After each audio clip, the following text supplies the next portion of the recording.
Hello, everybody. Good evening. Everybody aware we're now live streaming. There's no fire alarm planned for this evening. Should the alarm sound, please leave by the nearest available emergency exit.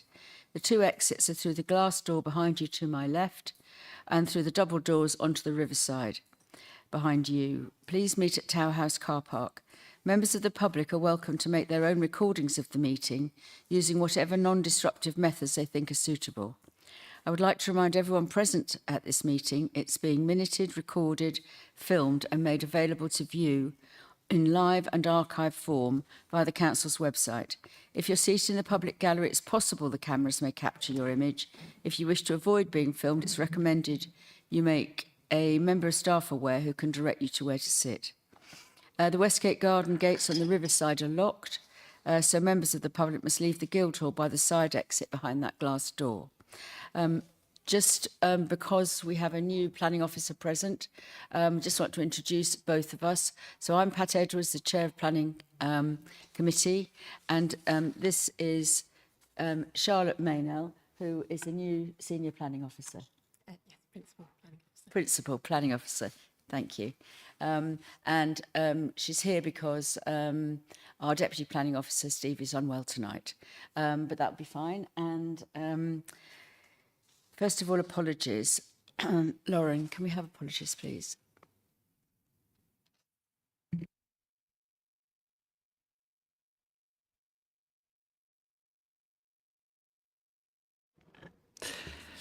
We've got apologies, Chair, from Councillor Buckman, Councillor Forrester, Councillor Ian Stockley and Councillor Old this evening.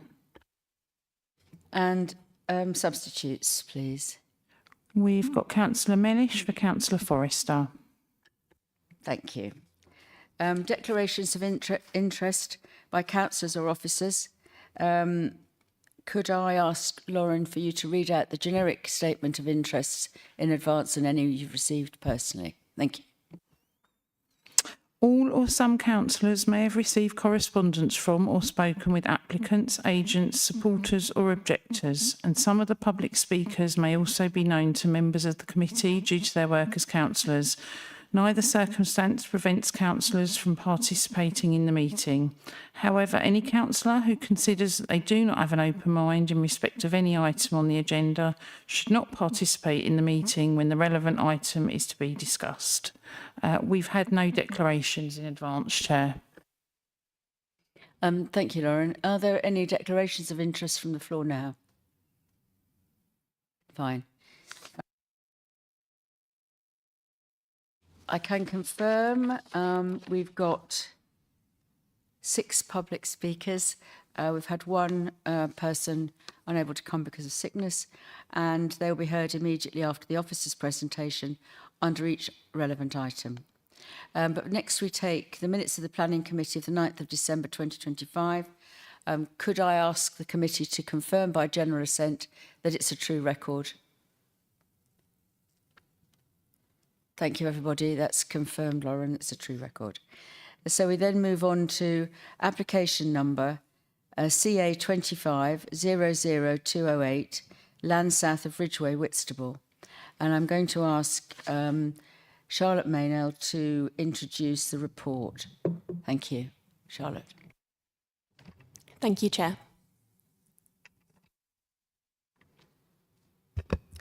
The proposal seeks full planning permission for the erection of 4 buildings to provide employment floor space for use within use class E, GI, office, II, research and development of products or processes, and III, any industrial process which can be carried out in a residential area, as well as class B8, storage and distribution.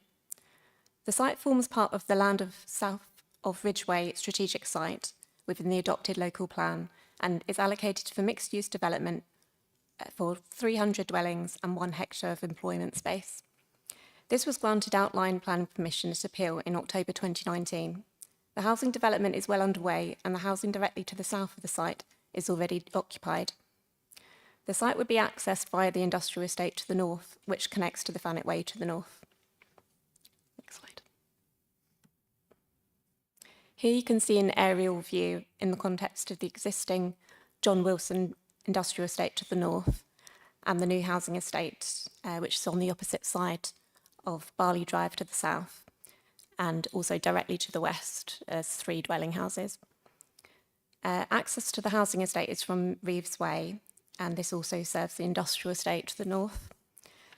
The Ridgeway, a public right-of-way and bridle way, runs to the north of the site between the industrial estate and the site.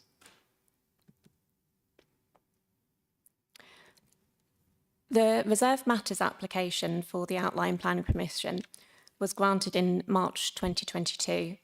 This is a site plan for the 3rd phase of that development, which included 3 separate employment buildings, each 2 stories high with a pitched roof. Each of these buildings would have been accessed via 3 access points on Barley Drive, and this development remains the fallback position for the site.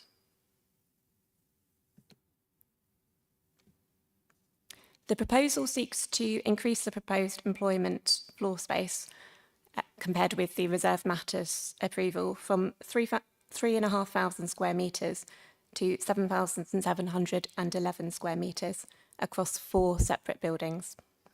The proposed Block D, which can be seen on the right, would be of a similar scale to the previously approved buildings, but Blocks A, B and C would have a reduced height.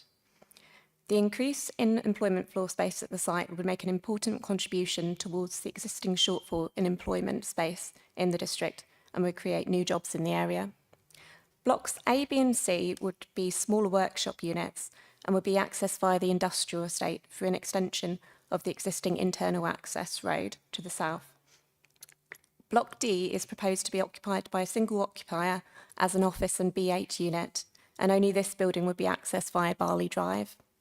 This would minimise the impact on residents of the housing to the south in terms of the traffic movement and noise compared with the approved Reserve Matters scheme. To reduce the impact on neighbouring residents, the hours of operation and extent of external lighting would be controlled by condition. A condition has also been recommended to secure the installation of an acoustic barrier around the boundary of the site to further minimise noise impacts. A landscape buffer is also proposed to the boundaries of the site. The scheme has been amended during the course of the application to include further landscaping to the east through the loss of 1 unit and the reduction in the depth of units 17 to 19. Additional parking has also been provided within the blue line, which you can see to the northeast of the site, to ensure that sufficient parking spaces are provided, and details of this would be secured by condition. These are the proposed street scenes, and the top one shows blocks A and D, if you're looking north towards the industrial estate from Barley Drive, from within the proposed development itself.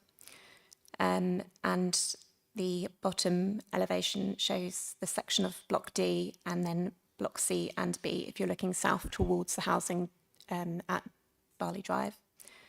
The proposed buildings would be similar in scale to the buildings approved within the Reserve Matters application and the existing buildings within the industrial estate to the north. And so they would not appear out of character.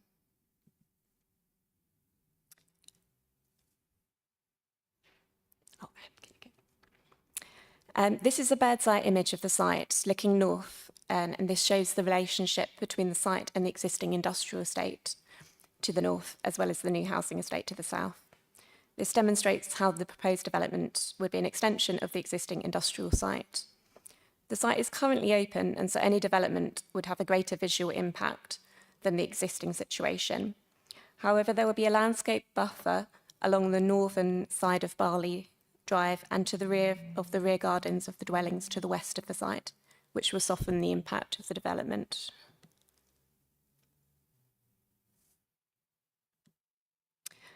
This is a photo looking west towards the site from Reeves Way. The 2- and 3-storey housing along the southern side of Barley Drive can be seen, as well as the rear of the 3 dwellings to the west of the site, which can just be made out to the centre of the image. The site is separated from the housing by road, and given the scale of the existing housing and the separation distance between the proposed employment units on the allocated site, and the development would not have a significant impact on the existing housing with the proposed conditions. As such, on balance, officers consider the scheme to be acceptable in terms of residential amenity impact, and that it would have a strong economic impact in terms of increasing employment floor space within the district. It is therefore recommended that conditional planning permission is granted. Finally, the wording of 2 conditions is proposed to be amended from the wording within the officer's report to correct the wording. I'll read these conditions now. Condition 4, use. This is proposed to be updated to the use of the buildings hereby permitted and the means of access to the site shall only take place between the hours of 7 a.m. to 7 p.m. on Mondays to Saturdays and 8 a.m. to 6 p.m. on Sundays. Condition 21, lighting, is also proposed to be updated to correct the last part of the condition. So all external lighting on buildings and within the site shall be switched off outside the hours of use as set out in condition 4, the use condition, which I've just read out. And the reason has also been updated to include to safeguard the presence of bats as well as residential amenity. Thank you.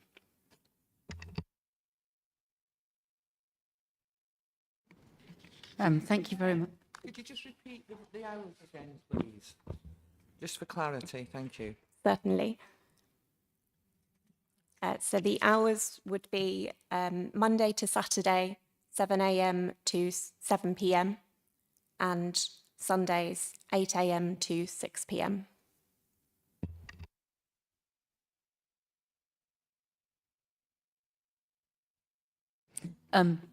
Hold on. Did you want to ask another question? No, it was just Councillor Mellish was also speaking. I just didn't know. Okay, thank you. Let's move to have our speakers now. So the first one is Georgie Childs. If you could come forward, please, and you have 3 minutes.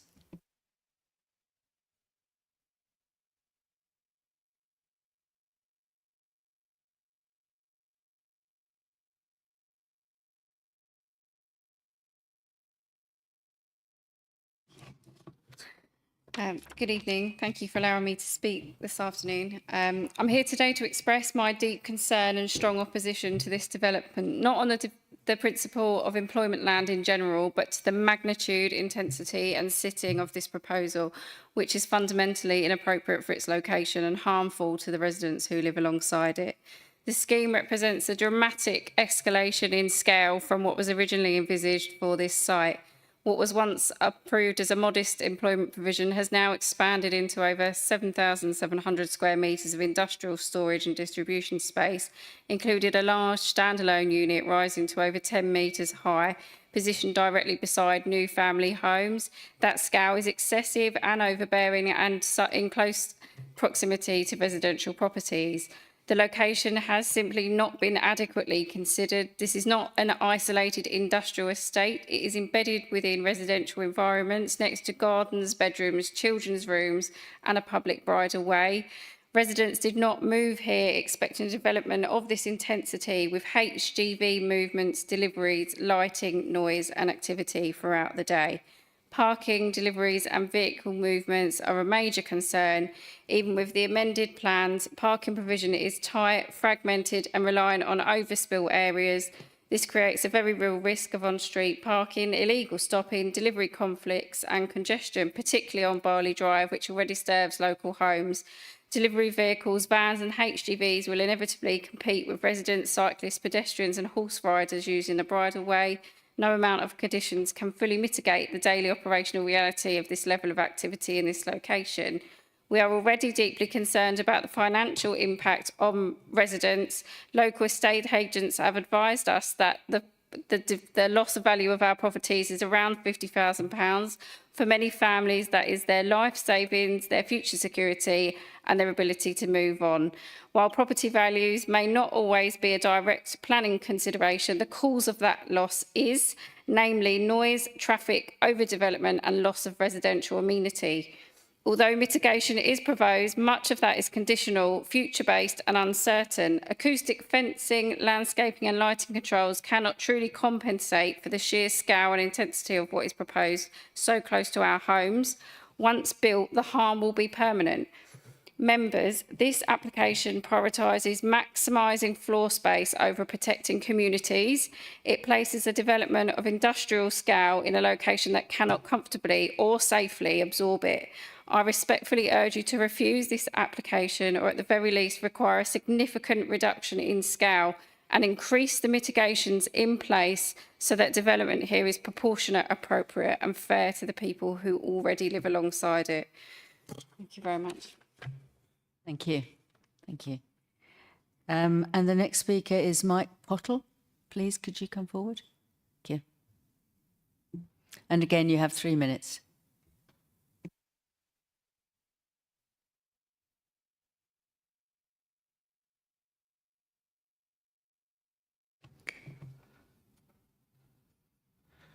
Chair, members of the committee, thank you for allowing me to speak. I'm here to object to this proposal because of its scale, its proximity to the homes and the fundamental change it represents from what was originally approved and communicated to residents. This development is not what was envisaged for when this site permission was granted in 2017, nor when residents, including myself, purchased our homes. At that time, the adjacent land was presented as approved as a small-scale, low-impact employment area, office-style units, 2 stories in height with significant green space retained. That context matters because it directly informed people's decisions to move here to the estate. Even as recently as late 24, the housing developer continues to market these properties using the plans that showed these small office units. There was no indication that the site could be later transformed into a dense industrial estate with buildings of vastly increased footprint and height. While my conveyancing process did not flag a future change of this magnitude, many residents feel quite reasonably that we were misled about the long-term nature of this neighbouring land. Had this proposal been known at the time, a number of us would not have purchased our homes. The physical impact of this scheme is severe. The Unit D3, which sits directly opposite my property on Barley Drive, is described as a 2-storey building, yet it is measured in height at over 10.5 metres, 35 feet. That is not comparable to an office building, and it's in a residential setting. It's an industrial scale structure positioned just 18 metres from my front door. The consequences of that proximity are unavoidable. The building will dominate outlook, create an impressive sense of enclosure, and significantly reduce the natural light to nearby homes. This is not a minor impact, it is a fundamentally alters the living conditions of residents who were promised a very different environment. I respectfully ask the committee ensures the height and daylight impacts are independently professionally assessed, including against the residents' established rights to light. Members, this is not simply a technical amendment for incremental change, it is a substantial intensification and overdevelopment of the site immediately adjacent to a new residential estate. The harm caused by its bulk, height and closeness to homes cannot be fully mitigated once built. I strongly urge you to undertake a site visit before making any decision so you can see firsthand how close these units are to people's front doors, windows and daily lives. I ask you to refuse this application or at the very least require a significant reduction in height, scale and massing so that development here reflects what residents were led to believe would be put in place. Thank you for your time. Thank you. And our next speaker is Ward Councillor, Councillor James Flanagan. Thank you.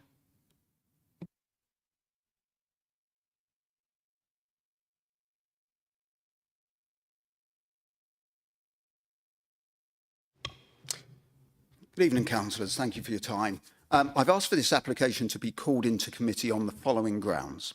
Firstly, the proximity of the proposed 2-storey office block development of 15,000 square feet will have a detrimental impact upon the amount of natural light and visible skyline on nearby properties. For example, in the plans, Unit D3, or I think it was Block D in the plans, opposite Barley Drive, is described, as you've just heard, as a two-storey building standing at over 10 metres. This would stand just short of 20 metres from properties in the road, thereby with a clear impact on not just the skyline, but also the residential setting. I would therefore argue this contradicts policy DBE3, point C of the 2017 adopted local plan, which says proposals for the development which are of a high quality design will be granted permission having regard to other plan policies and the following considerations: the visual impact, including the impact on local townscape character and landscape and the skyline. And also point G, the privacy and amenity of neighbouring buildings and future occupiers, including overshadowing, outlook and light. This development does not meet that policy requirement, particularly for residents in Barley Drive. Secondly, the access points onto the proposed development from the existing industrial estate, as well as the turning point area, backs directly onto rear gardens of 3 properties in Buffalo Way. This brings the access point as well as noise from passing traffic and work onto the site very close to these properties, which could also have a detrimental impact on air quality for those residences. Again, I would argue that this contradicts DB3 of the adopted local plan, namely point I, the impact of polluting elements such as noise, dust, odour, light, vibration and air pollution from the development or neighbouring uses. Further to this point, the use of the sites for B8 or town and country planning suggests the site could be used for warehousing, distribution, storage and logistics, which would imply a substantial number of traffic movements on site, again putting at risk and contradicting the requirements of point A in this policy. And thirdly, whilst landscaping has been referenced in front of the industrial units and office building that front Barley Drive, the facade of the proposed developments will still have an overbearing impact for properties in that road. This again contradicts the policy, DBE3, point G of the adopted local plan, that says the privacy and amenity of neighbouring buildings and future occupiers, including overshadowing, outlook and light, whilst point H references the provision of appropriate hard and soft landscaping. Again, I do not believe the application as it stands meets those policy requirements. Members, can I ask you to seriously consider these points and those that have been made by the previous speakers when considering this application tonight, particularly given the scale and impact this development will have, if it goes ahead as it currently is, on residents just metres away, and particularly given the proposed operating hours you would have heard a few moments ago, particularly on Sundays. The development as proposed, I fear, will have a significant impact on local residents. I would also support Mr Pottle's request, if you have any concerns, for a potential site visit to really get an appreciation of just how overbearing this could be for local residents. Those are the reasons why I've called it in this evening. Thank you. Thank you, Councillor Flanagan. And the final speaker is Josh Wilson, the applicant. And again, you have 3 minutes. Chair, councillors, thank you for allowing me to speak this evening. This application relates to a key allocated employment site within the council's adopted local plan and will deliver much needed commercial space in this area. Importantly, the land already benefits from planning permission for commercial development under the original Grasmere Gardens consent. Since that time, the site was promoted for residential use by a different developer through the local plan call for sites process. The council deliberately chose not to allocate it, specifically to safeguard its role as employment land. The principle of development, therefore, before you this evening is well established and strongly policy supported. The John Wilson Business Park has been operating since 1990 and is one of the most successful business parks in East Kent with consistently high occupancy. It's home to some major employers such as Screwfix, Howdens, Wolseley, Rudd Chains, alongside many smaller local businesses. And today, less than 1% of the floor space on the business park is available. And this scheme allows the park to grow in step with the continued expansion of Whitstable and the surrounding villages. A key benefit of this proposal is the access. While the existing permission allows commercial traffic through Barley Drive and the Grasmere Gardens residential area, this scheme removes that almost entirely. All commercial and service vehicle traffic will instead travel through the site within the business park itself. This represents a clear improvement for residential amenity, removing commercial traffic from outside residents' homes and providing appropriate separation between the employment and the housing.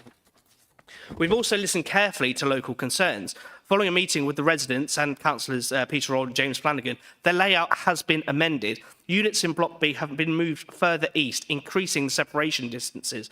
Unit 17 now sits 17 metres from the boundary and actually 38 metres from the dwelling itself, which we consider to be sufficient to avoid harmful impacts. In terms of the scale, the site already has consent for three-storey commercial buildings at 10.8 metres in height. What is proposed this evening is 3 buildings at 8.3 metres and 1 at 10.5, meaning every single building is lower than what's already been approved.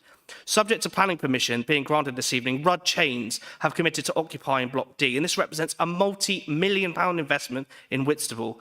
The company already employs 16 local people, and this development is essential to support their future expansion. And indeed, following the success of the Joseph Wilson Industrial Estate expansion, which was another allocated employment site, fully developed, fully completed, and now sold, we have a long list of clients waiting to move into the site and are interested and want to move now. Finally, this scheme fully accords with the local plan policy. The buildings will achieve BREEAM Very Good. All units will have EV charging ports, and the off-site measures will deliver the 10% biodiversity net gain. The development will generate a significant business rate income and ultimately create at least 100 jobs. For these reasons, we respectfully ask the committee to support the officer's recommendation and grant planning permission. Thank you. Thank you very much. So shall we move to have a look at the application? Right, just 1 second.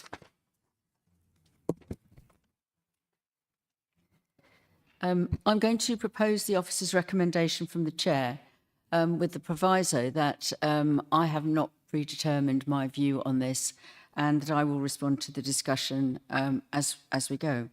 I think it's important that we do have a recommendation to discuss. Do I have a seconder? Thank you, Councillor Mellish. Thank you very much. I'll second that, Chair. Councillor Mackenzie. Thank you very much. I think that I want to be sure that you know what the improvements were to a couple of those recommendations, because when the Vice Chair and I had a pre-meeting yesterday, we realised that some of the safeguards in the conditions weren't as clear as they should have been. I understand, I've heard, people still being concerned about the times, but at least they're clearer in the revised conditions. So if anybody wants that repeated, we've got that in front of us in writing here. And there are still obviously opportunities for people to add, additional safeguards if that's what you feel. So could I open this up for discussion, please? Councillor Mellish. Oh, sorry. Councillor Mackenzie. Thank you, Chair. I mean, me and Tom may look alike, but we're not the same person. I wanted to ask, can we impose a similar condition to the one we've got later on this evening for a construction environment management plan to prevent, dust pollution and stuff during the construction of the complex, and to limit the impacts of construction on those nearby properties? That's my only real question. Thank you. I believe actually that we might want to clarify a point in the CEMP, but I've just got to find it's in the conditions. It's number 11, and one of the suggestions that I've got, which I believe Councillor Dan Smith will also remember, when we discussed possible amendments, was that the CEMP could include access for vehicles to not come through Barley Drive in the construction environmental management plan. Does that make sense? That seems to help, I think. But if you have other points you wish to add to that, please let's bring them out in the discussion now. So it's the CEMP is on under the conditions on number 11. Sorry, my voice is a bit ropey, but okay. Councillor Dan Smith, you want to come back on that one Yes, point? quickly. No, just to clarify, that was the point 11, as mentioned, but point A of 11, the top one, where to include a not via Barley Drive, I think, which was the routing of the construction and delivery vehicles to and from the site, which I think was what was discussed. That's great. Thank you. That's absolutely clear. So that's one improvement we'll have to that. It was Councillor Naomi Smith next, I think. Thank you, Chair. So I went back and I actually have visited the site because I had to go to Sainsbury's and queue up there for something. What I was struck by was that this had already been agreed in 2017 for planning and with buildings of this height already. So I do feel that if people who've bought houses haven't realised how close this was going to be, it's a failure of their searches. Because I'm guessing that the houses have been built because it's all a planning application. It was a big planning application altogether. And because the innovation centre that was proposed previously was much higher. It was a 3-storey building, if I'm looking at the plans, the previous plans. But one of the things I was worried about was, and it's something that people have mentioned, is that people will park on the road and stuff like that, and how can that be? How can we condition that?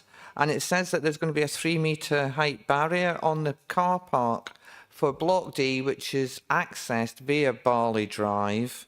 Can I just say having Barley Drive and Harvey Drive doesn't help because they sound very similar. And that 3-metre height might be a bit too high. You can get quite high vehicles at 3 metres high, and maybe we want it a bit lower at 2.2 or 2.5. I don't know, just to stop sort of bigger, more commercial pickup trucks and things like that going in there. So I don't know if that's something we can look at. And I did try very hard in the planning portal with all the papers and drawings to find out what materials were going to be used. But Clag, is it Clag Architects? Do you say Clag or Clegg? Clegg? Writing is abysmal. They put it in very faint font that you can hardly read. So maybe we can maybe actually ask people when they submit stuff that we can actually make it so people can read it, because I don't have A1 printers and the luxury of it. So, I mean, there's just a bit of a gripe about that, because I don't really understand what the finish is, what are people looking at, how much are they looking at? Because yes, I stood on Barley Drive and I'm looking back at the buildings beyond it, which are big, but they're sort of shielded by trees and stuff. And eventually, yes, the trees will shield it. But is the sound barrier coming on?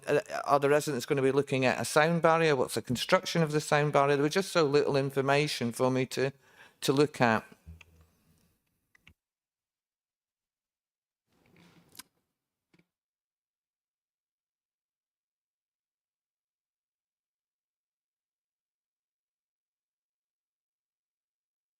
We're just checking, given obviously Charlotte's taken this up at the last minute, she can find some more details on that, but we'll come back to you. Just give her a minute or two to have a look.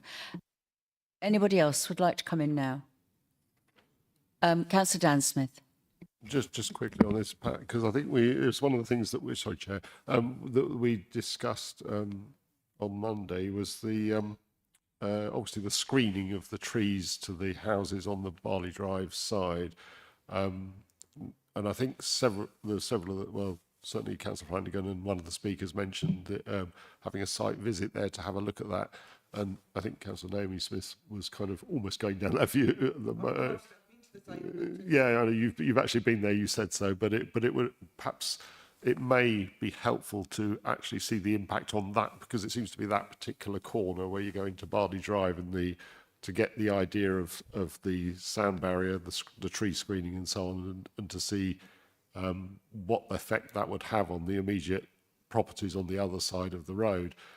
I do hear that obviously the previous plan had buildings that were higher, but and it may have actually been quite helpful to have those that plan shown against this one, so you can see the clear difference of it on this application, because just to see the difference would be helpful, I think, to members. I know it's on the portal, but it's a substantial increase in area, and to see the location and things, the buildings have moved around a bit and changed in height and messed around. So I'm sympathetic to the view of a site visit if that's something that the other members would want to bring forward on that basis, particularly for that corner of Barley Drive where the houses are. But I think I'll listen to the debate and see how it goes on that one. Thank you. Thank you. Would any other people like to come in? Okay, just give me a second with Charlotte just to see whether we can find some of the answers. I mean, of course, the other opportunity for a site visit is an opportunity to talk about what the buildings will look like as well. I can see that. But just let's hold on a minute.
Okay, I've reviewed the design and access statement, and I can confirm that the proposed buildings, the materials would be a red brick plinth with grey aluminium cladding, grey aluminium window frames and doors, and an aluminium roof. So industrial in appearance. In terms of the acoustic barriers, it's condition 7 for landscaping. The acoustic barriers has been included within that condition. So the appearance of those hasn't been determined as yet, and it would be submitted, these details would be submitted, including the location of the acoustic barriers. So there is perhaps an opportunity for some of the landscaping to be situated in front of it to minimise the impact of that acoustic screening on neighbouring residents. And just in terms of the parking impact query raised, KCC Highways have confirmed that they are satisfied that the parking proposed within the red line and the new parking within the blue line is sufficient to meet the needs of this development. Survey has been submitted as part of the application, and that had confirmed that the existing parking within the industrial estate is actually underused, and KCC are satisfied that what is proposed would be sufficient to prevent on-street parking. Thank you. Councillor Bothwell. Thank you, Chair. Yes, I think in principle I welcome new employment opportunities in the district, especially with the number of new houses going up. The development of the site does seem to be over-ambitious in terms of the amount of space on the site, with very little space for landscaping, and I'm not sure that the depth of those so-called screening zones to the south of the development are actually sufficient to provide any significant screening. Maybe a sort of partial partial covering of the building, but nothing, certainly nothing to hide the buildings from view from the south, from the existing houses. But certainly the environmental ambitions are extremely minimal, I would say. In fact, it's completely unambitious in terms of its environmental standards. The design and access statement says that there's a BREEAM rating of good, which, as I've said previously in these meetings, good is not good. It's kind of mediocre to poor. There are several higher levels of BREEAM rating above good, like very good, excellent, and I think outstanding above that. So a good rating doesn't really mean very much at all. And there's also, very sadly, a biodiversity net loss of 22% over the site. And I'd just like to flag up that this is not where we should be going at the current time with a biodiversity crisis. Thank you.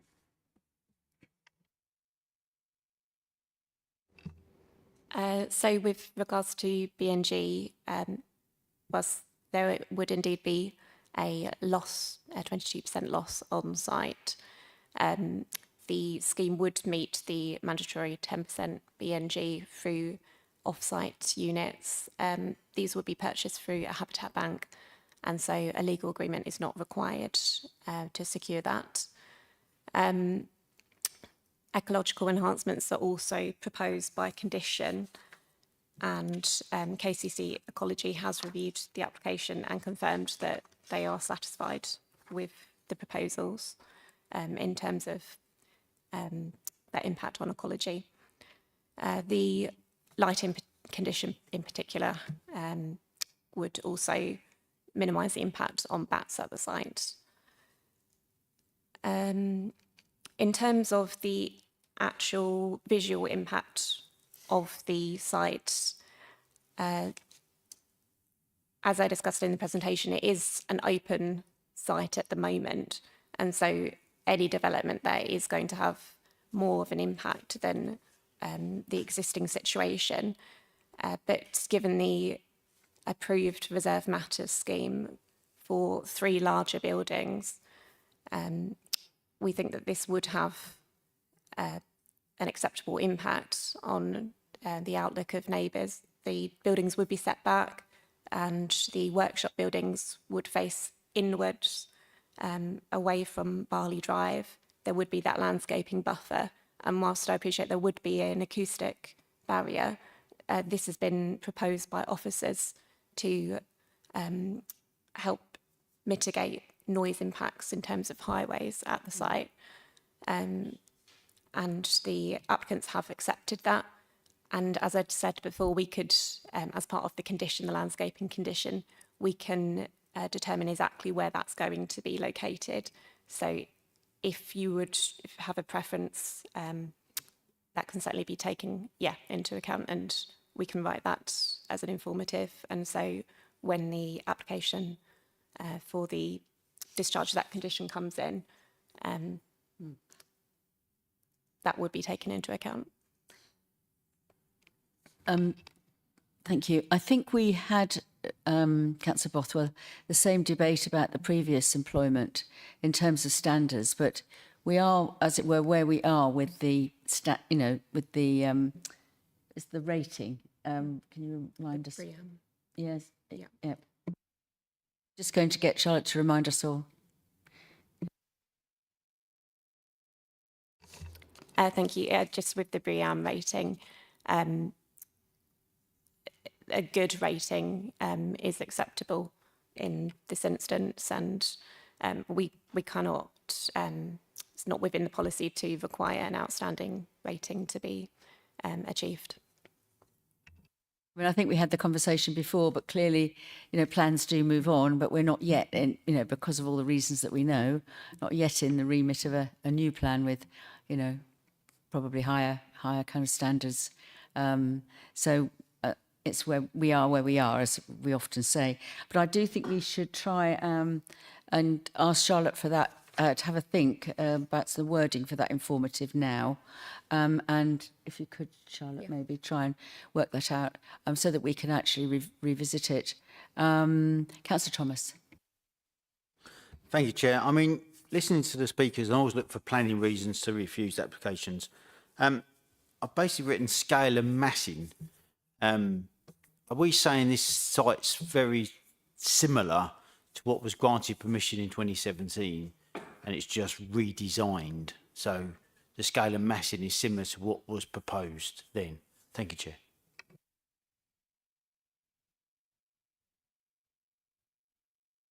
We're just going back to that drawing to have a definitive opinion. Yes, so the Block D is in a very similar position to the most easterly block that was approved under the Reserve Matters application, and very similar in scale and height. The workshop buildings would actually be lower. They would range from 8 to 8.3 metres in height. Block D would have a maximum height of 10.5 metres. And so overall, the scale is reduced. There would be a number of individual units, workshops, and as I said, they'd be facing away from Barley Drive with an access from the industrial estate itself rather than directly from Barley Drive. That's the benefit. Yes, that's the benefit of the scheme. Yeah, I mean that's what I thought the benefit was as well. Particularly the not having all the access off Barley Drive. I think it was Councillor Naomi Smith would like to come back in. Yeah, thank you, Chair. So I've got a couple of things. I didn't get an answer about the 3 metre high barrier going into the car park that accesses off Barley Drive. I would like to see the acoustic barrier, if it does is the acoustic barrier and then the planting for the residents, because I think that softens, is better than having, and yeah, it could be quite, I mean, acoustic barriers aren't, you know, I wouldn't want to sit, I'd rather have trees to look at than an acoustic barrier. And the biodiversity net gain off-site, can we insist that that is spent within a kilometre of the site? The reason being is that you can bank biodiversity net gain and put it all into Old Park, which doesn't benefit people in Whitstable or our nature or etc. So I am very much whether we can actually condition the biodiversity net gain gets spent, if that makes sense. Thank you. Thank you. So in terms of BNG, it wouldn't be actually money to the council. Yeah, so it would be, the applicants have confirmed that they'll be purchasing off-site units from a formal habitat bank. So there's a hierarchy in terms of BNG with on-site creation, first and foremost preference, then off-site creation, and within a land that the applicant already owns. And then that is the next best thing, habitat units from a formal habitat bank. So it will be on the National Register, and KCC Ecology again have a preference that it is within the local area, and the BNG plan and details of this don't need to be confirmed and assessed as part of this application. It needs to be assessed post, so we don't have the details of it yet. But because the applicant has confirmed that it would be a formal habitat bank, we don't need a legal agreement for that. And yeah, so that is all post-determination, really.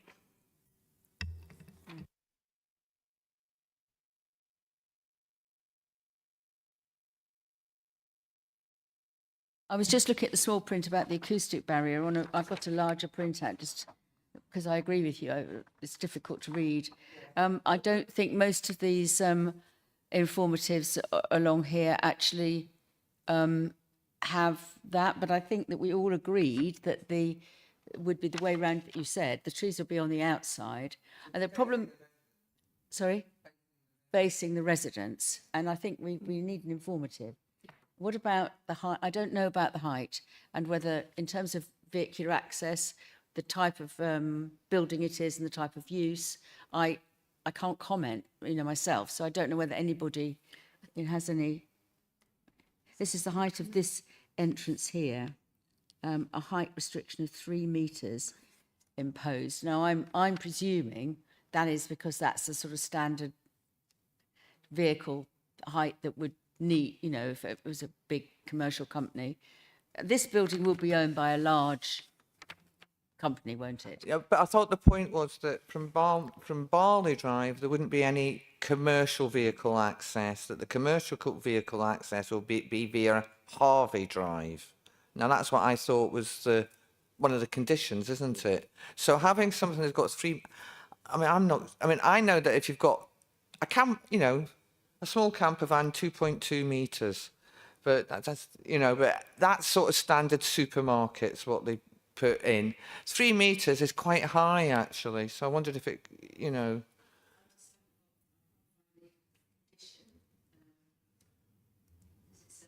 Because it's what you put in to stop people just turning up and taking over sites, basically.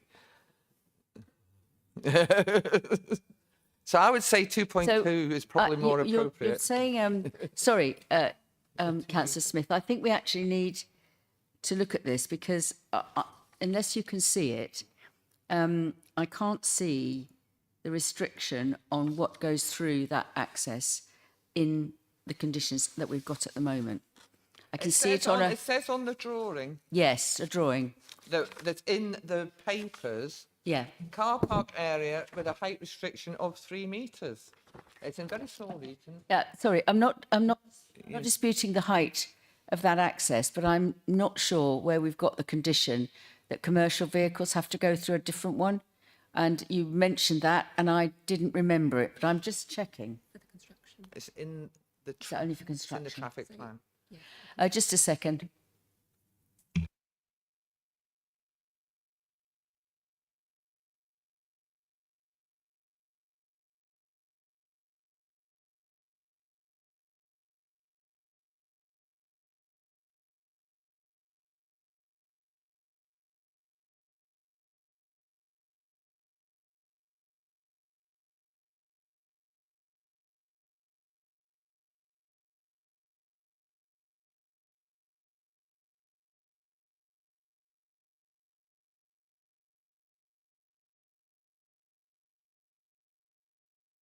Some points of clarification.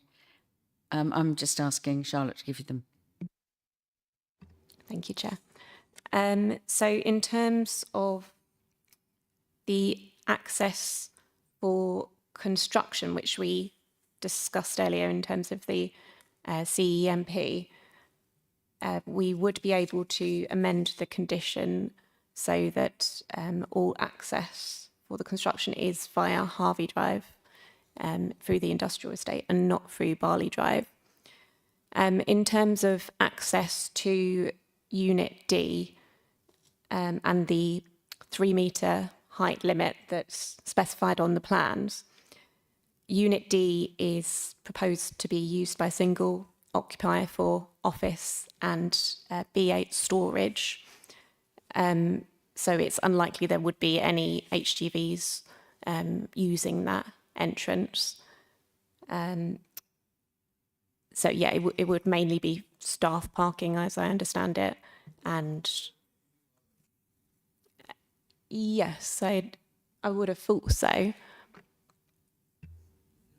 I don't, but there's not a particular specific condition regarding it.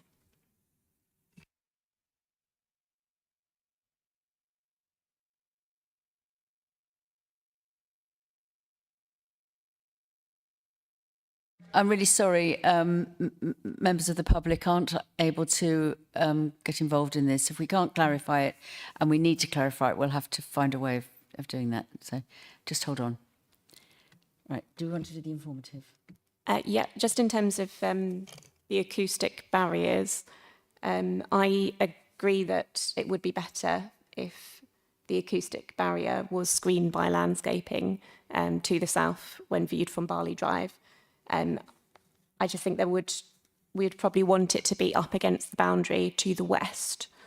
So it's up against the boundary of the rear gardens of the 3 dwellings to the west, rather than leaving a gap in that area, because that would have to be secured off and it would make some dead landscape space, really.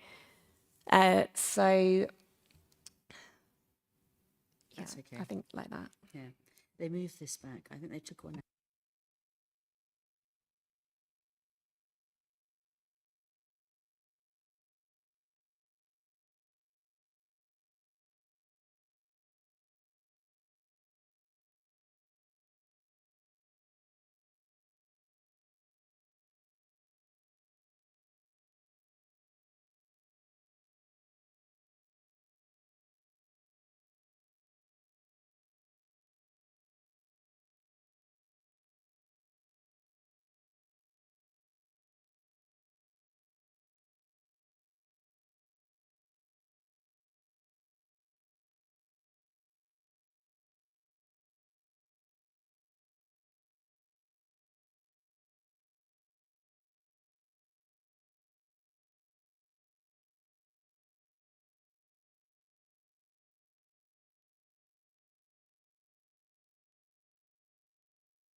I'm just looking at the north, south, west corner, where we think that the acoustic fencing will have to be on that boundary, but it will be the back of people's gardens, because otherwise you're not going to get the benefit of the landscaping for the site itself. And it's the point that Charlotte was making about dead space as well. But then all the way along Barley Drive, it can be the other way round, and it works. So we're just trying to write the informative about that. As regards the height of this entrance, I don't think we can completely clarify whether the purpose of this allows for it to be lower. What do you think? Not without speaking to the applicant. No. Confirmation. Councillor Mellish, you want to come in? And no, Councillor Mackenzie. It's okay. It's okay.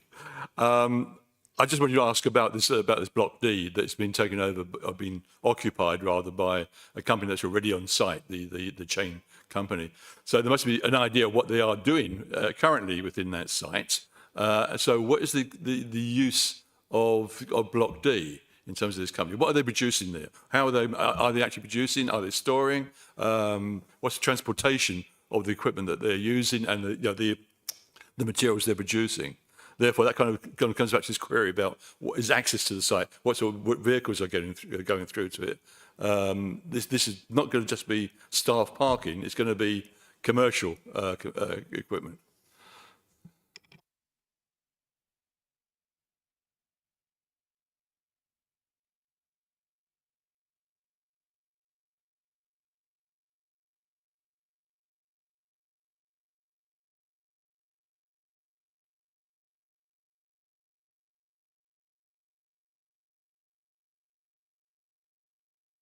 I think that we're thinking that it's very similar to the actual reserve matters, but I don't think we can assume the planning application doesn't really allow us to determine or to ask or even to know who or how it's going to be used. What we do know is what Charlotte said, which is that it is meant to be office space and storage. So it isn't meant to be huge construction vehicles going in and out of Barley Drive. That's the point about the purpose of it and what it's designated as. And it's not going to be different. So, for example, if we didn't do anything with this, it goes back to the previous permissions, that's still the same. We don't think that on the D block, it appears that that already applies. We can't go out of the remit of what this committee, Right. Councillor Smith, Dan Smith. Thank you very much, Chair. Just going back to the buildings on the south side, was mentioning the acoustic barrier and then having the tree planting or screening on the south side, so it's facing the houses. I think this is something we talked about, but when would the acoustic barrier be put in place? I presume before construction starts or early in the construction process, in which case the planting could actually happen very early, so you would get additional growth in the current year to increase the screening from that hedging trees, whichever it may be. There's just limits to the level of detail. I mean, what we're saying about it with the informative is we want to see how it works. We want the screening, particularly on Barley Drive, to be green screening on the outside. That's clear. And we want those plans to come into planning. And we're just trying to get some wording for an informative on that. So I think it's a moot point about that other boundary. I accept Charlotte's advice that it would be better that way round for all concerned. So, but on Barley Drive, I think we're all clear. We need space outside acoustic barrier for those trees. But I think, as we said earlier, we can't say a set of trees goes in on the side because we don't know what the construction process and vehicle movement.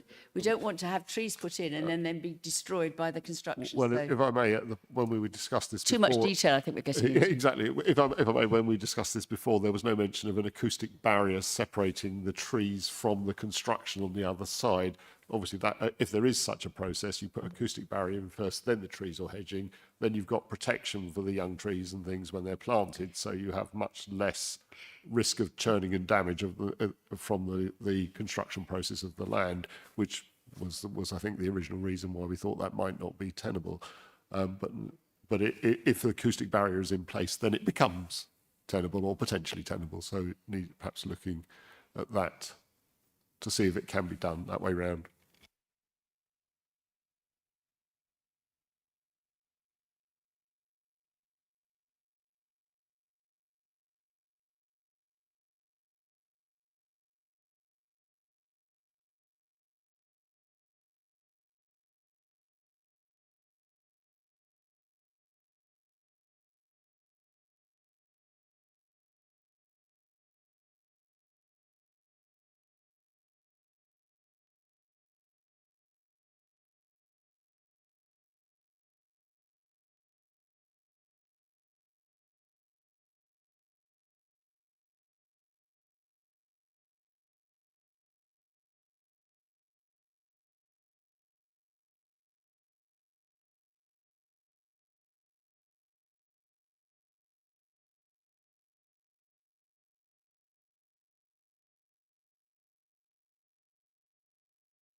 We think we could add to the conditions. We haven't got a condition at the moment about the height of that car park. And if people feel strongly about that, we could put 2.5 rather than 3. Is that better? Or we could put this in an informative and say, you know, that's what we want to see if people feel that we need a bit more negotiation about what that means and the impact.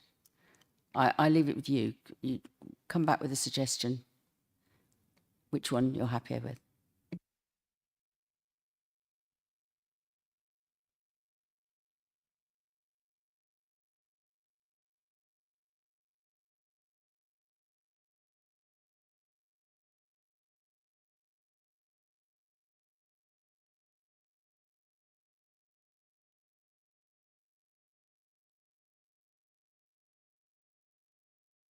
had a look, and in fact, it's 2.55 are general trucks and vehicles. So I think we have to have that. I don't feel strongly about this when we've clarified the use of that building.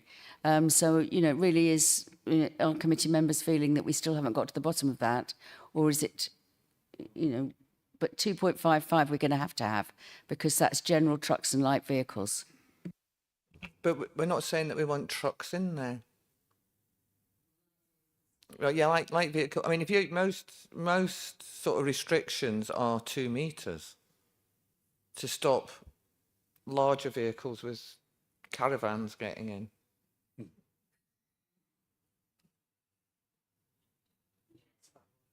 Yeah. And anything taller than Paul Prentice isn't allowed. I think we've got to have 2.6. Sorry, we've just got to have 2.6.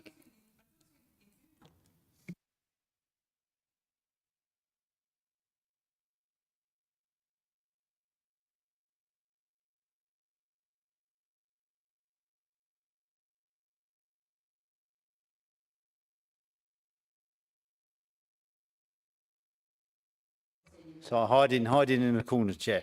I mean, personally, my van's not particularly big, and it's just a general.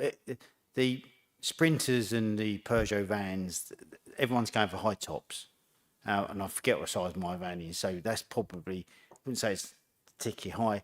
I mean, the people that own the site, you know, they're not going to go down the legal route if travellers get on that site, and I'm sure if that was the case, they'd put a chain across at night or something like that. So they can implement certain things in there. But I think if we restrict the height too much, a lot of they're not even, you know, even like the commercial drivers, they've got similar size vans as what I have, and you need the high top. You know, so a little bit more height just gives the company a bit of leniency to get a vehicle in there, unload it and get it out. I think you're going in the right direction. I think we need to be, there's so many of those who've got these, we've just seen some pictures with all the heights. Okay, right, we'll leave that then. So we've got the informative. So I think I'm going to gather up all our changes to conditions and the informative together now and put the proposal for a vote. So just 1 minute. Well, I give Charlotte a chance to make sure she's got that one right.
So what I want to do now is just ask Charlotte to read you the wording of that one, remind us of the CEMP, not the CEMP, the Construction Management Plan condition about Barley Drive, and also we'll just go back to the 2 conditions that we amended at the beginning, which was condition 4, use, and condition 21, lighting, and see if we're happy with that.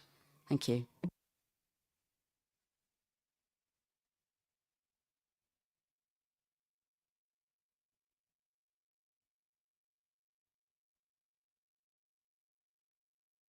Chair, if I may, sorry.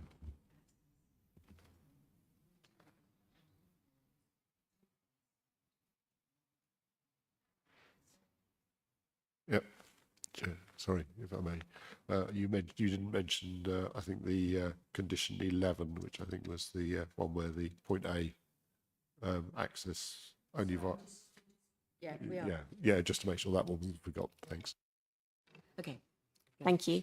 Yes, on condition 11, Part A would be amended to state routing of construction and delivery vehicles to from the site should not come through Barley Drive. Condition 4, use, the wording would be amended to the following. The use of the buildings hereby permitted and the means of access to the site shall only take place between the hours of 0700 to 1900 hours on Mondays to Saturdays and 0800 hours to 1800 hours on Sundays. Condition 21, lighting would also be amended. To follow exactly that. Yes, to ensure that the last part of the condition references condition 4 with the hours of use rather than condition 21, which was included in error. The reason would also be updated to include to safeguard the presence of bats and residential amenity, as residential amenity was not previously included. I hesitate to make sure that people know residential amenity was included in the paragraph, just not in the reason. So we were just making it consistent and read clearly. Thank you. Okay.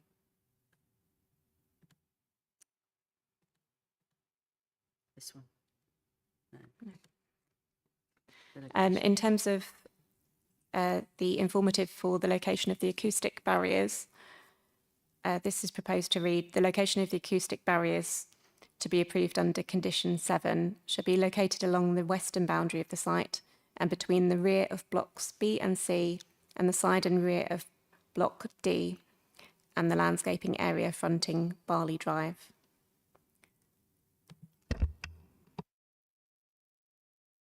So I think that summarises the changes that we have discussed, and I hope that's all clear now. And obviously, we always have an opportunity with the minutes if the odd word isn't right, but we'll attempt to get that pretty well spot on what we've just said now. And they're clear. They are quite detailed, but I think it's worth it. So what I'd like to do is propose the officer's recommendation that we grant subject to safeguarding conditions and those amendments. And we've got a seconder, Councillor Mackenzie. So could I, Lauren, ask you to run the vote, please? Thank you.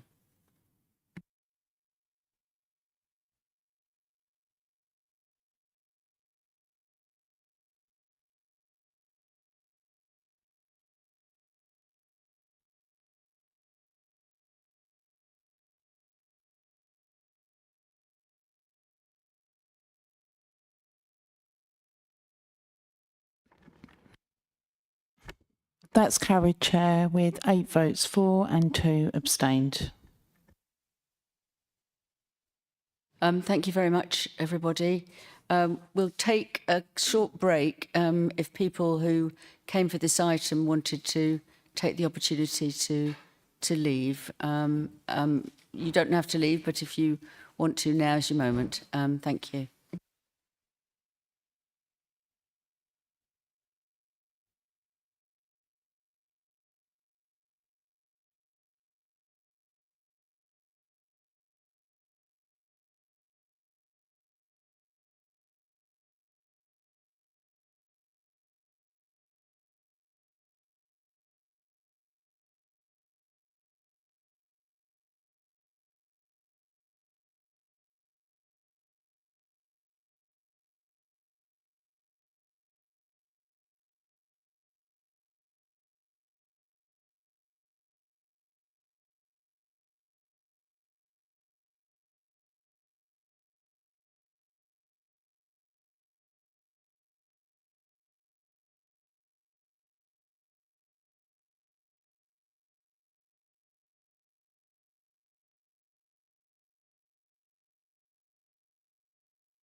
We okay? Councillor Mellish. What's he doing? Okay, so can we move on, please, then?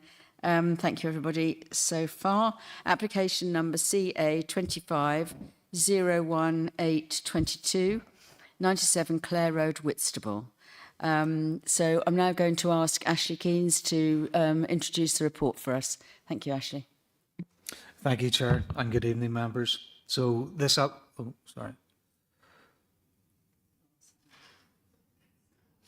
So this application relates to 97 Clare Road in Whitstable and is for a replacement dwelling. The application is brought to the committee by Councillor Turnbull on the grounds of loss of light, overbearing impact and poor design. So for context, this is the application site here outlined in red with the existing dwelling set back within the plot. And then these are the elevations, the side and the front elevation showing mix of materials finished under a pitched roof design in keeping with the street scene given the varied nature. And again, the remaining two elevations. Here you can see the block plan, which shows the dwelling has been brought forward within the plot compared to the existing. And as a result, number 95, just on the left as you look at the picture, there's a ground floor window which serves a kitchen. There is patio doors to the rear. However, a kitchen is not a habitable room, and so the loss of light is considered not to be so unacceptable as to warrant a refusal. In addition, the window also receives light over third-party land over which they don't have control, being the application site. So these are some site photos. This is the application site as existing. You can see just on the left, the ground floor kitchen window. And then that's the neighbouring plot. And then this is just the wider street scene. And again, more of the street scene. And so in line with the officer report, it's recommended for approval, subject to safeguarding conditions. Thank you. Thank you very much. We have two speakers and members, just so that everybody knows, members have received an email from the ward councillor, Claire Turnbull, giving us the information that she was going to bring verbally, had she been well enough to come. So let's have our two speakers. Grant Audley Miller first, if you could, please. And just a reminder, you have 3 minutes.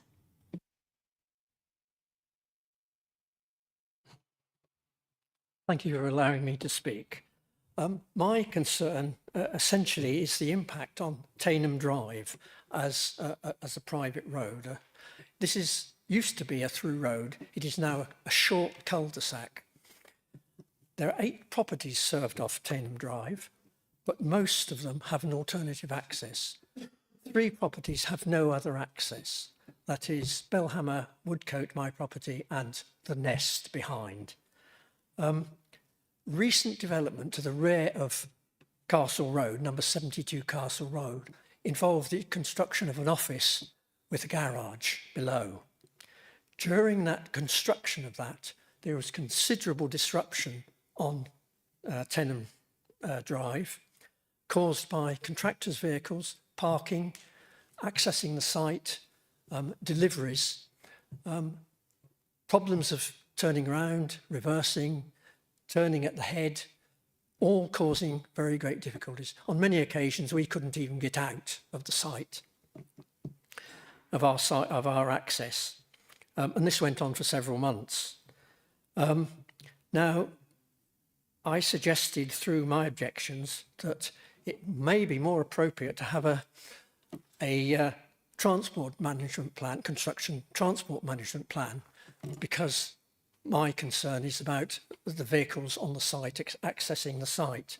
But your officers have recommended a construction environment management plan. A lot about CMPs tonight. I am concerned that this will not cover adequately the traffic issues. The suggested conditions the suggested condition recommends that noisy work, deliveries, etc., should be considered in the construction environment plan, management plan. But I don't think that's explicit enough. We will undoubtedly have problem with deliveries, loading, unloading of plant, materials and waste. Parking by contractors and subcontractors. What is very often a problem, subcontractors come in, as we experienced earlier in the year, on the site late in the evening and come and park and just dump their vehicles. They want to be as close to the site as possible. And if that happens with this new development, then again, there's going to be very great difficulty for some of us not being able to get in and out, can be completely landlocked. There's also the question of storage of plant and materials. The recent construction, they stored timbers, waste material on the road, on the drive, and caused problems of gaining access. And again, in this site, scaffolding is going to further restrict Tenham Drive, because as the building is built up, it is right up to the edge of Tenham Drive, which is very narrow.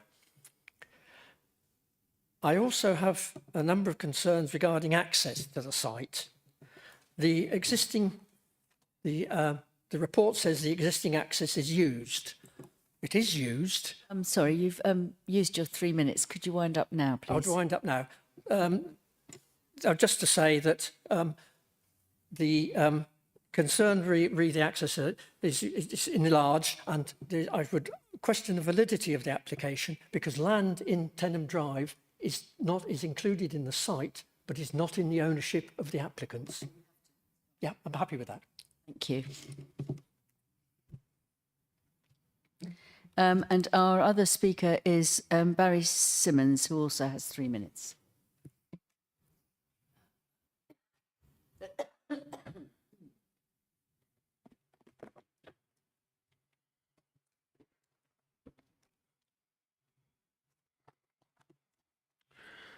Good evening, committee.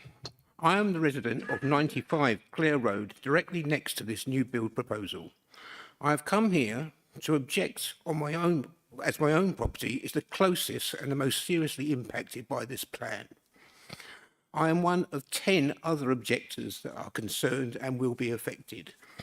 Currently, this house is a plot that has a 2-bedroom, single-storey bungalow on it in the middle of the plot. This is set back from the street.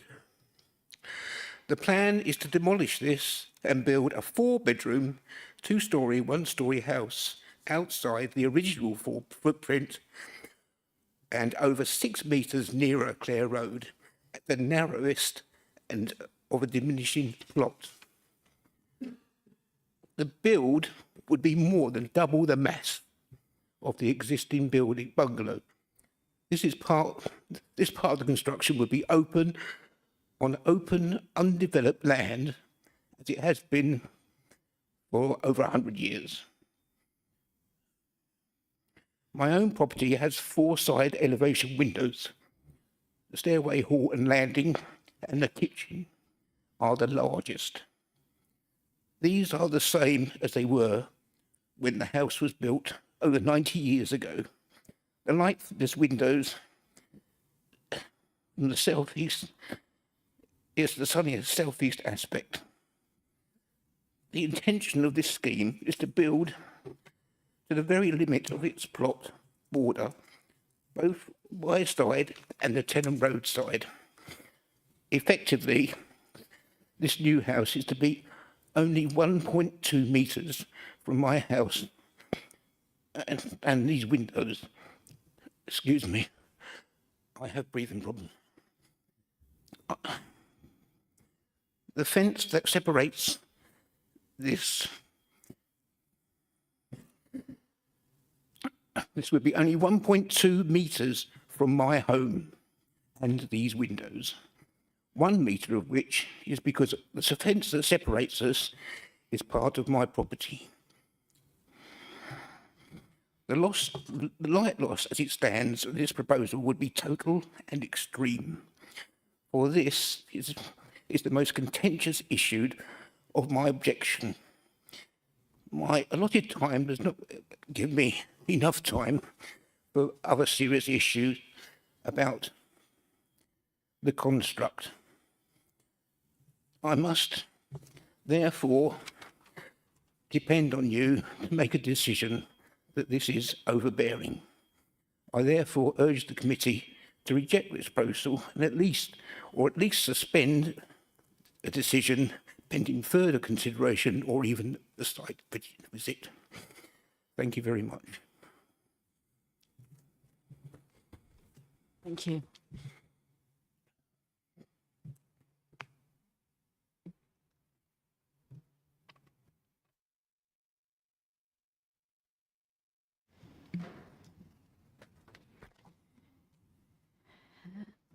I will do the same as before. I will propose that we accept the officer's recommendation, subject to the discussion. Obviously, we will make up our minds up when we've had that conversation, which is to grant subject to safeguarding conditions. Do I have a seconder? Councillor Mellish, I've got the right person this time. Thank you. I do have a seconder. So I'll open this up to the floor for discussion. Councillor Mackenzie. Okay, thank you, Chair. Just something I picked up from the documents on the planning portal. So in the consultation response from Southern Water, they advised that informative that they include. I can read it out if you want, but I assume you have it. Is that attached to the planning permission for this application, should we grant it this evening?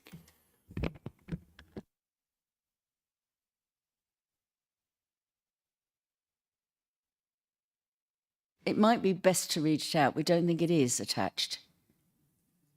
I think I've seen it too, but carry on. The informative from Southern Water was, and I quote, "Construction of the development shall not commence until details of the proposed means of foul sewerage and surface water disposal have been submitted to and approved in writing by the local planning authority in consultation with Southern Water." Thank you. We can add that.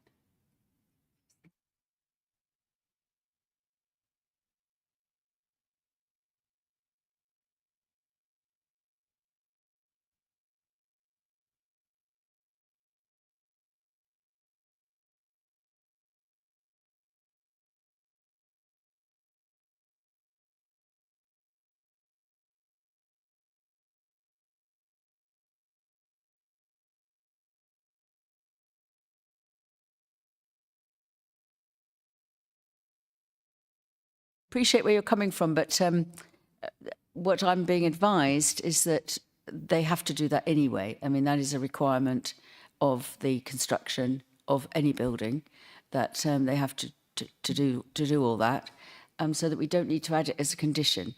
Is that okay? Okay. Councillor Jones. Thank you, Chair. Just to ask a couple of things. So first of all, thanks to both of the speakers. Regarding the site construction plan, regarding the traffic movement, one thing and another, yeah, obviously here, this is a very, very, very tight space we're talking about. I know the area fairly well. I used to live in Whitstable years ago, but I know this particular area. And I think that's a real concern, what the speaker said, and how, I don't know how we can be really stringent with that to alleviate what, obviously there will be disruption when there's construction going on, there's no question about that, but it's a real concern for the residents there that they need something in place where that can be sort of managed in a way which you know, they don't feel excluded from and they feel part of it. The other thing I wanted to ask the officer was it's a couple of things. First of all, the window we spoke about, the kitchen, as it's a if it was not a non-habitable room, how would that have an impact on this application? And secondly, because it's a severe impact on that room when you're talking about the light aspect, and also the current building, just for my own deliberations really, what sits on that space covers an X amount of square metres. Now we're going to build a property on that space, which is, I think, a 4-bedroom property rather than a 2. What is the relationship with the amount of space and ground that's taking up? Does it fall and fit with the parameters within that curtilage? Is it an acceptable size to put on that plot, no matter though it's squeezed to the front? I see why they're doing that, because they want a rear garden, I understand that. But that plot and the design and the modelling of bringing that forward, has a severe impact to the properties immediately to the left and the right of it. And I think I just wanted to know from my own point of view how that stands up in planning terms. I mean, obviously, I'm sure that's something you've taken into consideration, but it would just be interesting to hear that. Thank you. Thank you. I'll ask Ashley. Ashley, would you mind? Thanks very much. I think in terms of the scale of the scale of development within the plot, it's been deemed to be acceptable. So it has. So there was no concern with the scale of it. In terms of whether the room was a habitable room or not, a habitable room is a room that you sort of live in, sort of, daily, and therefore any impact on that has a greater impact than if it's a room where you would spend less time in. So the fact that the size of the kitchen contributes to the fact of it not being like a habitable room. So that's why the impact of the loss of light is not deemed to be as unacceptable as if it perhaps may have been a habitable room.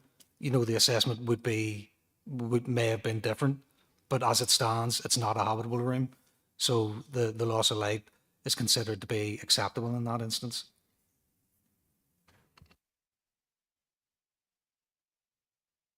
Councillor Bothwell and then Councillor Dan Smith. Thank you. As my colleague, Councillor Claire Turnbull, can't be here to present her points, I would like to summarise some of the key points you made. Currently, number 95 enjoys an open outlook to its southeasterly aspect. It has no windows to its northwesterly aspect and gains much. Keith, we need you to speak into the microphone. We're not hearing you. Thank you. But you can't. Well, I just like to reiterate some of the key points you made. If you could just do that, but clearly. Number 5 currently enjoys an open aspect, and it doesn't have windows on the other aspect. The erection of a 2-storey building in such close proximity will immediately overshadow it, in contravention of policy DBE 3, which states that consideration should be given to the privacy and amenity of neighbouring buildings, including overshadowing and light.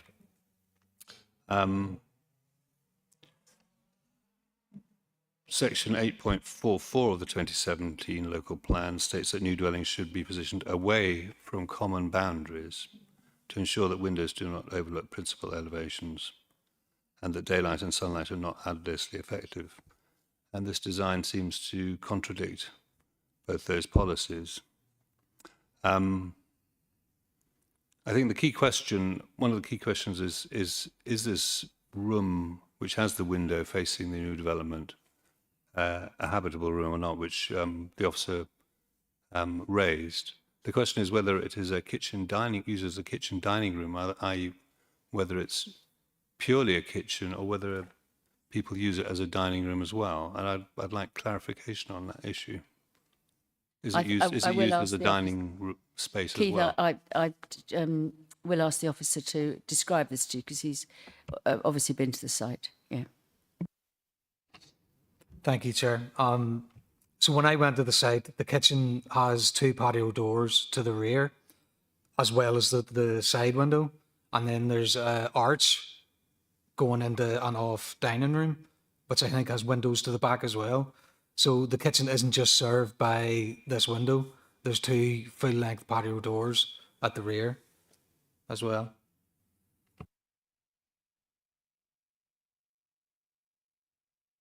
Where have I got to? Is it Dan Smith? Thank you. Thank you, Chair. Just to clarify again, I think the officer said that the gap between 95 and this property was 1.2 metres, including, or perhaps it was the speaker, including 1 metre of pathway, which is on the 95's land. So you're looking at 0.2 of a metre. It's getting up to 20 centimetres from their boundary. Is that correct?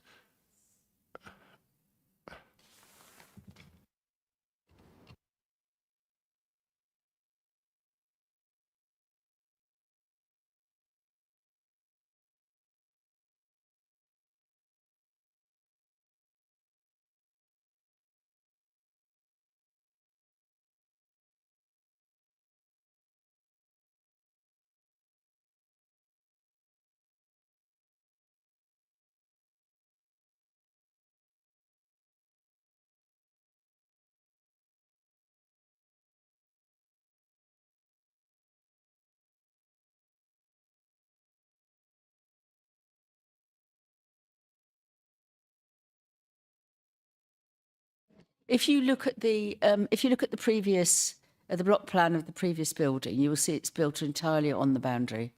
This has just been moved forward, and they've obviously done that to get a bigger back garden. And that's, but the original house is built on the boundary.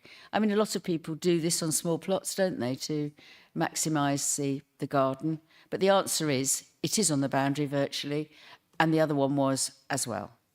Councillor Bothwell. I beg to differ. I think the survey drawing is included in the application documents, and the survey drawing shows a definite gap between the existing house and the boundary. And for my own part, I would like to say that the proposed development is very unneighbourly. These buildings have evolved together over time. People put in windows based on the situation on the neighbouring plot. I'm not sure which house came first, but it's, there could be other solutions. Also, there's a question of, if you're building a new building right on the boundary, how on earth in future would you be able to maintain that elevation? It's you will, unless you get access with permission of the neighbour. So it's creating problems for the future. Thank you. Anybody else want to add anything? Councillor Naomi Smith. I just want, maybe if Ashley can sort of clarify this whole thing about boundaries and distance of buildings, because I've seen this happen time and time again.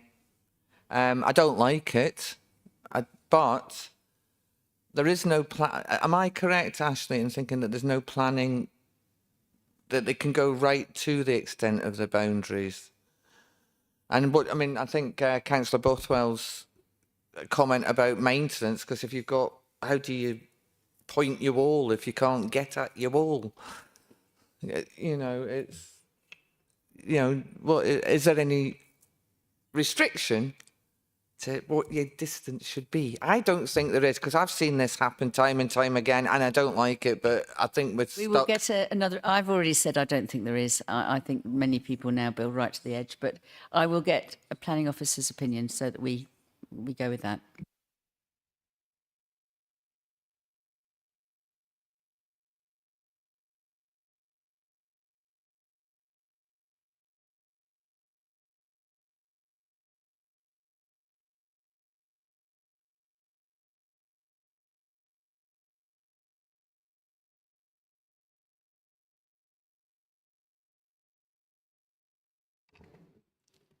Thank you.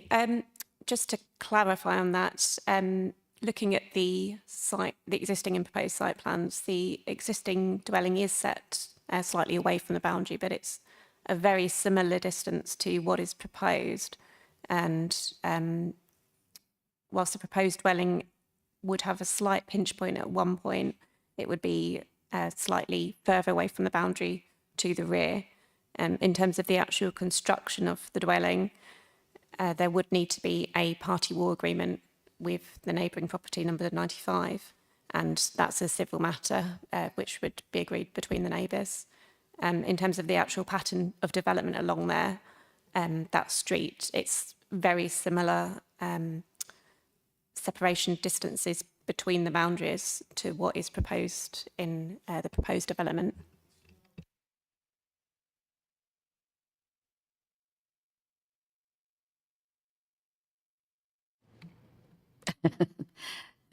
Well, obviously, we differ in opinion on how close things ought to be, but it looks as though it's common practice. However, obviously, this will make a difference to your opinions.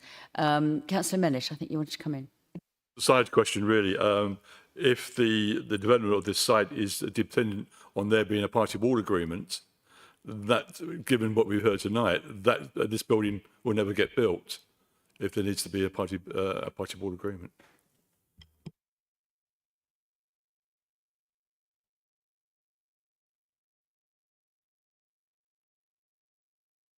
That's outside of the planning process. I think we've got a lot of people wanting to come back in. Are we adding new points? Okay, it's Dan Smith first and then Naomi Smith. Thank you. Yeah, I was just going to return to the problem the speaker mentioned about access on Tenham Drive. Are we amending that condition to try and improve that in some way? Because I think if we could condition that there, I think it's condition 5, isn't it, with the construction management plan, to actually put in there something about coning so they can't park and block the access or something like that, to give some grounds for planning enforcement to be contacted should there be a problem going forwards on that.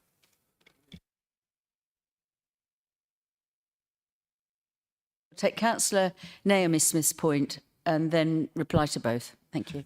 My point was very similar to Councillor Dan Smith's, was about the parking and the vehicles, because I can see that this could be a complete nightmare.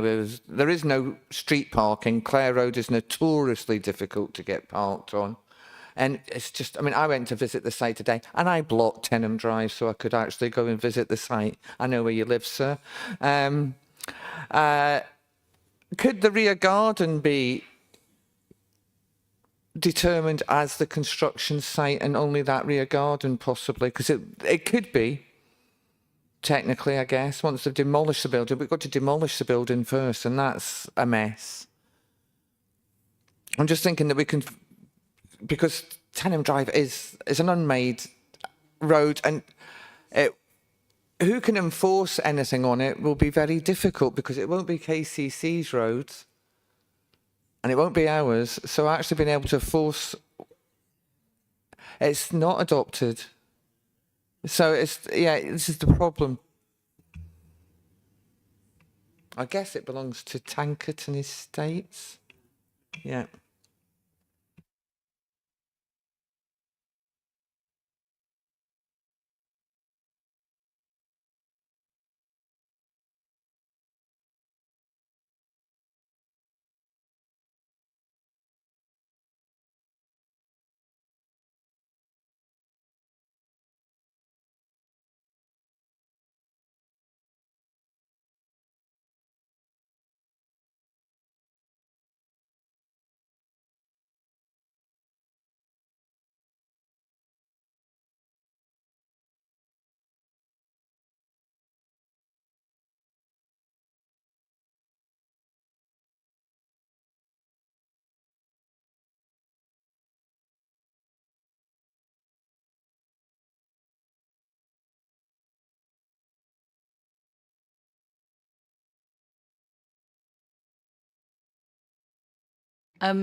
The advice is that we don't need to add more detail to it or try and anticipate all the issues.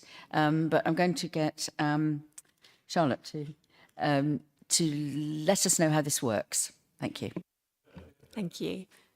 So the wording included in condition 5 for the construction environmental management plan is quite standard wording, and it does allow for officers to review the plan once it comes in. So the onus is on the applicant to show that they can provide acceptable space within the site for the construction. So they would need to show where they're going to be putting construction parking on site, where they'll be placing materials on site, as well as routes and deliveries to and from the site. And whilst we've only specified here about hours of work, deliveries, etc., if we weren't satisfied that there was sufficient space shown on the plan to provide the construction, then we wouldn't be approving that plan and we'd go back to them for amendments. So I think that the condition as it stands is currently acceptable in its wording.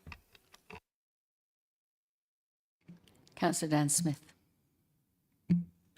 Thank you for that. But also, I think, is it worthwhile on that just to put in a contact, or to ask that a contact number be provided for those 3 properties that would potentially be locked in if there is a blockage, that they can contact the construction people to clear the blockage quickly. It would make Yeah, it just so- prudent and practical to do that. Thank you.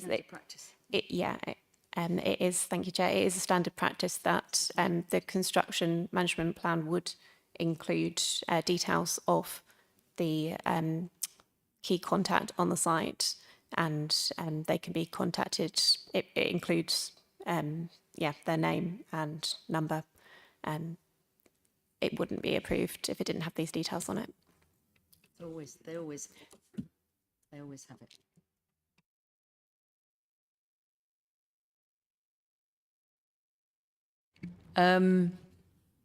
So I believe that we're at a point where we could go to the vote on this one. I'm happy that we have discussed the main details and the main issues, and I still recommend that we grant subject to safeguarding conditions. And Councillor Mellish is seconding. Please, Lauren, could you run the vote? Thank you.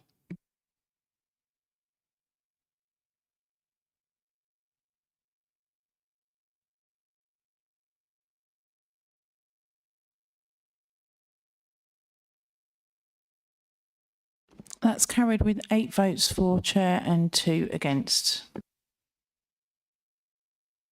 Thank you very much, everybody.